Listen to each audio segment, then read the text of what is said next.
Hier, Abdelmajid Tebboune, le 28 septembre 2025, a accordé une longue interview à des représentants de la place nationale. Moi, une interview que je qualifierais de médiocre, qui ne correspond pas du tout aux besoins du moment, qui ne répond pas aux préoccupations des Algériens et des Algériens. Des questions importantes ont été éludées, évitées. C'est une discussion de café. Nous avons un président, il y a des journalistes domestiqués qui rigolent avec lui, qui le mettent à l'aise, qui lui disent ce qu'il a envie d'entendre. C'est une discussion de bistrot, de café. Qada. J'ai une interview. Le point marquant, c'est quand Tebboune a parlé de sa personne. À la fin de l'interview, est-ce que Monsieur le Président, où est-ce que Monsieur le Président a passé ses vacances d'été? Tous les Algériens se posent cette question. Ça s'est passé au moment où il y a eu l'accident à Oued El Harrach. En réalité, la véritable question, est-ce qu'Abdelmajid Tebboune se trouvait sur le territoire national? Donc Abdelmajid Tebboune répond, il dit qu'il a passé ses vacances dans une résidence d'État au niveau, sur le territoire algérien, qu'il n'a pas quitté le pays. Il n'a pas passé ses vacances à l'étranger. Or, il est parti en Allemagne pour se soigner. Je suis pas parti à l'étranger pour passer mes vacances, mais j'ai quitté le pays pour me soigner. Mais il a fait un malaise. Quand on fait un malaise, c'est assez sérieux. D'ailleurs, Tebboune, il est âgé. Moi, ce qui m'a gêné, c'est pourquoi mentir aux Algériens et aux Algériens. On sait qu'il a passé des vacances en Algérie. C'est une manipulation ordurière. Enfin, c'est débile. Donc, un président de la République part à l'étranger pour un rendez-vous médical. Il faut pas qu'on réédite le scénario de Bouteflika. Hier, Abdelmajid Tebboune, le 28 septembre 2025, a accordé une longue interview à des représentants de la presse nationale, à 3 journalistes représentant différents organes de la presse algérienne. Et dans cette interview que nous allons essayer d'analyser dans plusieurs émissions aujourd'hui, moi, une interview que je qualifierais de médiocre, qui ne correspond pas du tout aux besoins du moment, qui ne répond pas aux préoccupations des Algériens et des Algériens. Des questions importantes ont été éludées, évitées, supprimées, censurées. C'est une discussion de café. Nous avons un président, il y a des journalistes domestiqués qui rigolent avec lui, qui le mettent à l'aise, qui lui disent ce qu'il a envie d'entendre. Lui, il répond ce qu'il a envie de répondre. C'est une discussion de bistrot, de café. Qada. J'ai une interview. Qada.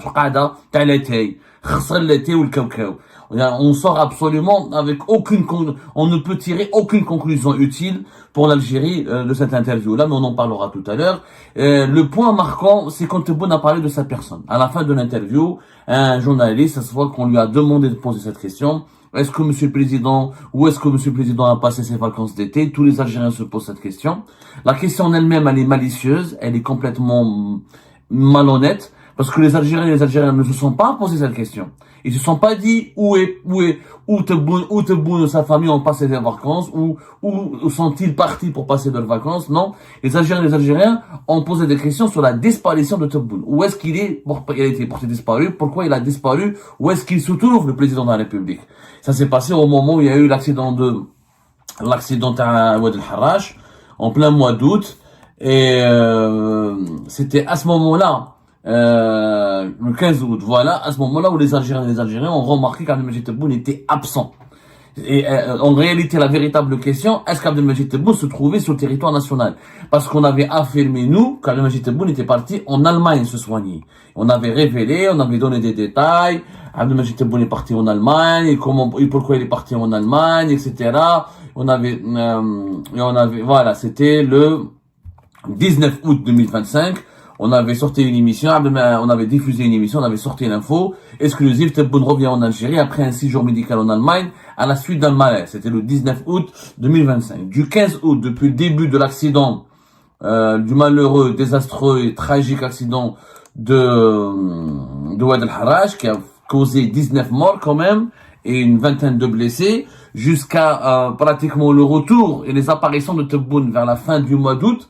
Tebboune fait une apparition, je crois que c'était le 26 août, quand Tebboune fait une réunion à propos de l'accident Oued El Harrach et la problématique du renouvellement du parc des bus, etc. C'était voilà le 26 août où Tebboune a convoqué une réunion spéciale sur le transport, voilà, préside une réunion consacrée au secteur des transports. Donc pendant ces 10 jours, il n'était pas du tout visible, n'est présent, son absence avait soulevé des interrogations. Donc la question du journaliste, elle est malhonnête. Personne n'a cherché à savoir où Tebboune avait passé ses vacances. Les gens ont cherché à savoir, est-ce qu'il se portait bien? Est-ce que réellement il est parti se soigner en Allemagne, comme l'ont révélé des journalistes indépendants ou certains activistes comme nous? Ou est-ce qu'il est vraiment en bonne santé? Et pourquoi il n'a pas donné signe de vie durant la dernière quinzaine du mois d'août? Surtout que le pays a été secoué par un certain nombre d'événements, notamment l'accident tragique de Ouad el-Harraj qui a dévoilé l'ampleur de la vétusté des bus empruntés par 12 millions d'Algériens et d'Algériens, et que la problématique des accidents de la circulation provoqués ou impliquant des moyens, des bus et des autocars a pris une dimension tragique dans le pays. C'était ça la véritable question. Mais comme nous avons une presse dominée, soumise, une presse domestiquée, une presse malheureusement asservie, eh ben, on a formulé totalement, on a complètement travesti la réalité et on veut faire croire à la communauté internationale à travers cette interview que l'opinion publique en Algérie à l'époque, elle voulait savoir où Abdelmajid, où le président, où le chef de l'État a passé ses vacances. Donc Abdelmajid Tebboune répond, il dit qu'il a passé ses vacances dans une résidence d'État au niveau, sur le territoire algérien, qu'il n'a pas quitté le pays. Effectivement, Abdelmajid Tebboune n'a pas quitté, c'est un mensonge, en fait c'est un mi-mensonge. C'est pas un mensonge, mais il ne dit pas la vérité. C'est très machiavélique. Cette mise en scène qui a eu lieu, qui nous a été montrée, qui nous a été dévoilée lors de cette interview présidentielle, elle est extrêmement machiavélique. Pourquoi? Tebboune ne ment pas. C'est vrai qu'il a passé ses vacances dans une résidence d'État à Oran. On en parlera de cette résidence d'État pour les vacances, puisque apparemment vous voulez nous faire croire que les Algériens veulent savoir juste comment le président passe ses vacances. On va vous répondre et on va vous expliquer dans une autre émission dans quel lieu exactement et comment ce lieu est très particulier et il est extrêmement différent des conditions de vie ou du niveau de vie global de la population algérienne, ce lieu de villégiature et de vacances du chef de l'État en Algérie. Mais Tebboune, c'est vrai, il n'a pas menti. Il n'a pas passé ses vacances à l'étranger. Or, il est parti en Allemagne pour se soigner. Donc vous voyez la ruse. Il y a une nuance entre est-ce que je suis parti à l'étranger pour passer mes vacances? Non, je suis pas parti à l'étranger pour passer mes vacances, mais j'ai quitté le pays pour me soigner. Et ça a duré entre pratiquement 8-9 jusqu'à avant le 19. Une semaine, 10 jours en Allemagne pour se soigner. Quand on a fait notre émission, le 18 il était déjà là. Nous on l'avait fait le 19. On comptait entre le 9-10 août, voilà, 9-10 août jusqu'au 18, 8 jours. Il a fait un malaise à Oran, dans cette résidence d'État ou dans cette résidence estivale, dans laquelle il se trouvait effectivement avec l'ensemble des membres de sa famille, ses enfants, ses fils et ses filles, leurs petits-enfants, et ses petits-enfants et leurs enfants. Et à ce moment-là, il fait un malaise, il a été emmené en Allemagne pour se soigner.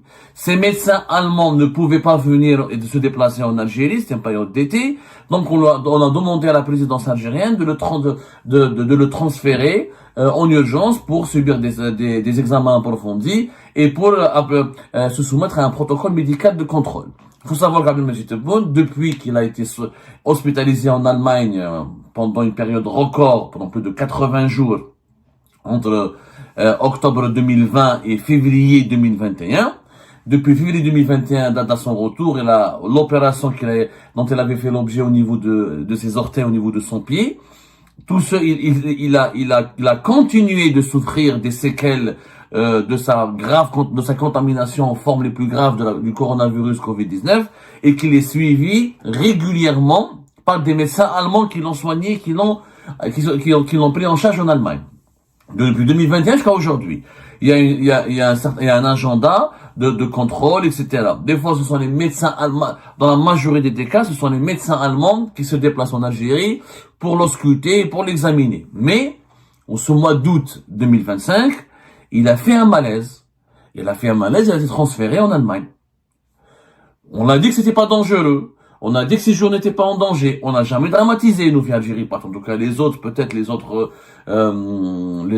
sais pas, des autres médias basés à l'étranger, ou les autres youtubeurs ou influenceurs, je sais pas comment on peut les appeler, ou les autres activistes. Nous, en tout cas, via Algérie, on est un journal.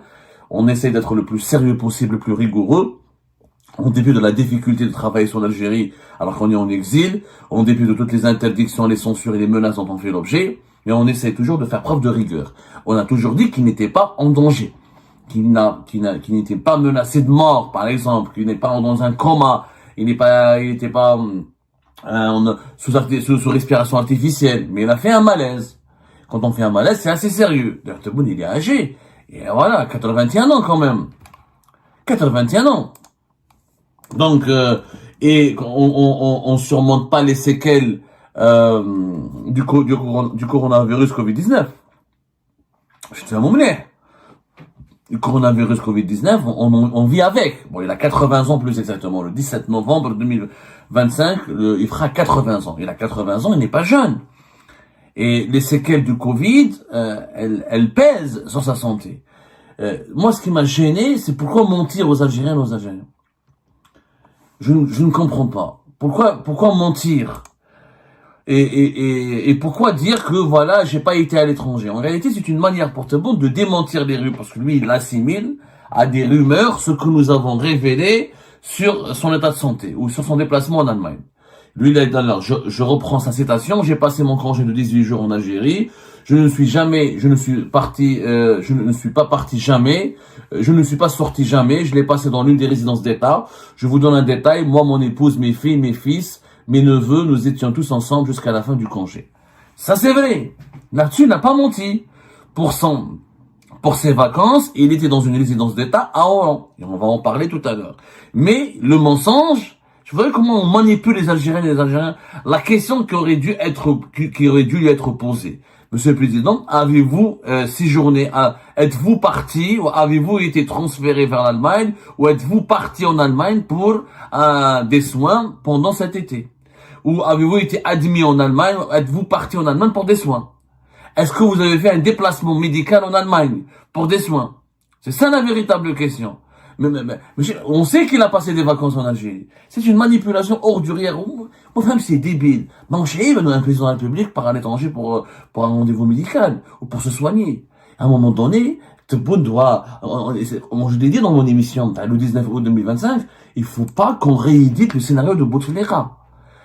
L'état de santé du chef de l'État ne doit pas être un tabou, n'est pas un secret d'État. Ce n'est pas un secret de sécurité nationale.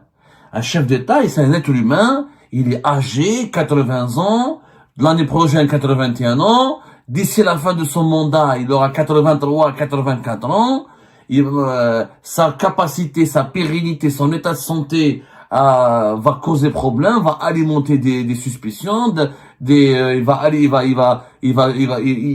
sera placé il sera au cœur du débat. Donc, c'est pas mange haram. Un chef d'État, le peuple algérien a le droit de se dire, voilà, est-ce que Tebboune va bien? Est-ce qu'il est capable de continuer? Est-ce qu'il est parti se soigner en Allemagne? Et pourquoi? Il faut être transparent. Et il aurait pu dire, ouais, je suis parti en Allemagne pour un contrôle médical, j'ai vu mes médecins, je suis rentré. Bon, c'est pas un scandale. C'est pas un scandale en soi. Ce qui est scandaleux en soi, c'est de faire croire aux Algériens et aux Algériens que rien ne s'est passé. Que son absence était juste due à un congé d'été. Parce que s'il était vraiment sur le territoire algérien, il aurait pu faire une apparition depuis Hollande pour présenter ses condoléances concernant le drame de Oued El Harrach. Il aurait pu faire une intervention vidéo, il aurait pu faire une déclaration, on aurait pu avoir des images, mais il n'était pas là en Algérie. Il n'était pas là en Algérie. C'est pour ça que Boualem, son directeur de cabinet, a été dépêché sur le lieu. C'est pour ça qu'il en a voulu comment il s'appelle, Arbaoui. Nadir Arbaoui, qui était lui aussi un étranger aux États-Unis d'Amérique. Parce qu'il n'a pas pu être là aussi sur le lieu de l'accident. Etc., etc. Donc, ce mensonge n'a pas de sens. Ce mensonge n'a aucun sens. Et c'est un manque de respect aux Algériens et aux Algériens de continuer de leur mentir. Encore une fois, il faut éviter, il faut pas reproduire les erreurs du régime de Bouteflika. On a fait de l'état de santé de Bouteflika un véritable tabou, un sujet interdit.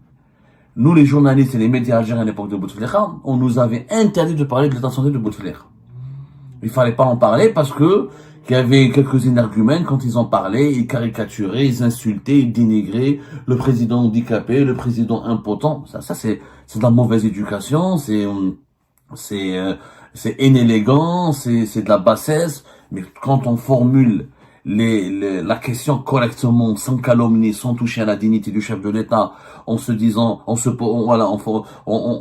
cherchant à savoir où est-ce qu'il se trouve, est-ce qu'il est capable de diriger le pays, est-ce qu'il est capable encore d'assurer sa fonction, ça c'est notre droit légitime. Et encore une fois, le président, s'il a un problème de santé, il peut aller se soigner à l'étranger, tout le monde se soigne à l'étranger. On sait tous que notre système médical, notre système de santé n'est pas capable d'assurer des réponses rapides, appropriées à certaines situations graves, pour certaines maladies très graves. Donc c'est pas la peine de faire semblant qu'on peut tous se soigner en Algérie. Même le commerçant qui a un peu d'argent, dit qu'il est gravement malade, il part à l'étranger pour se soigner. Donc il y a pas de tabou là-dessus. Moi, le mensonge d'hier, je trouve qu'il est médiocre, je trouve qu'il est malhonnête. Je trouve que c'est totalement inapproprié et c'est surtout inutile. C'est inutile de mentir. Et encore une fois, on n'a jamais dit que Tebboune n'a pas passé ses vacances en Algérie. On a juste dit que Tebboune est parti en Allemagne pendant un certain nombre de jours pour être ausculté et subir des soins. Et passer un contrôle auprès de ses médecins allemands. C'est ça la vérité, et ce n'était que la vérité. Cette vérité ne peut pas être dissimulée, ni étouffée, ni censurée par les autorités algériennes, parce que la vérité, elle est plus grande que toutes les censures, et elle doit triompher au-delà de toutes les considérations politiciennes.